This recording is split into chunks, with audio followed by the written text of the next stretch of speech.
ঈদ মুবারক। দেশ এবং প্রবাস যে যেখানে আছেন সবাইরে জানাই ঈদের শুভেচ্ছা, ঈদ মুবারক। তো ডিউটিতে ছিলাম। আমার নর্মালি ডিউটি লোকাল টাইম 7টার সময় শেষ হয়। তো আরও জন আজকে রিকোয়েস্ট করছে যে তুমি 1 ঘন্টা আগে আইও।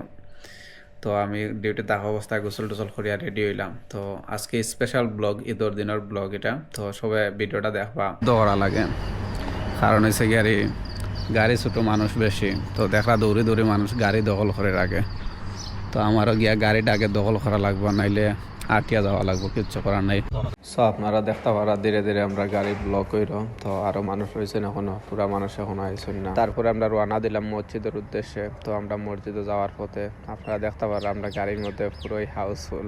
এত মানুষ আসলে ছোট্ট একটা গাড়ির মধ্যে হওয়ার মতো নয়। অনেক মানুষ এখানে, প্রায় 20 জনের কাছাকাছি, কিন্তু 20 জনের মানুষের গাড়ি না এটা। এটা প্রায় 10 জন মানুষ আয়সা বইতে পারে।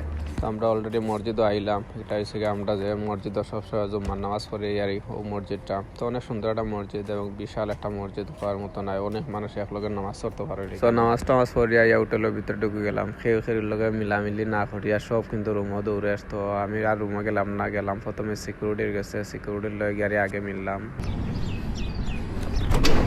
ঈদ মুবারক। আর বাপ ঈদ মুবারক।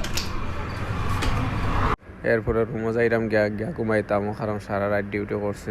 কেউ না চলাচলি করে। তারপরে বিকালে বাইরে ছিলাম ভিডিও বানানির লাগে, আর তো আর ভিডিও বানানি হয়েছে না। তারপরে দিয়ে একটা বাইরে আডারুটি করলাম করি। আজকের ব্লগটা এখানে সমাপ্ত দিলাম। ইনশাল্লাহ আগামী কোনো ব্লগও দেখাইব, আর খুব সুন্দর সুন্দর ব্লগ আইরও সামনে দিয়া আপনারা একটু অপেক্ষা করেন, কারণ ঈদের একটু বিজি চলে আর আমার হোটেল, যার কারণে এখনো আর বাইরে দিয়ে বাড়ানোর সুযোগ নাই। তো ঈদের পরে ইনশাল্লাহ ভালো ভালো কিছু জায়গা আছে, ওইগুলা ভিজিট করুন। সবাই ভালো থাকুন। আসসালামু আলাইকুম।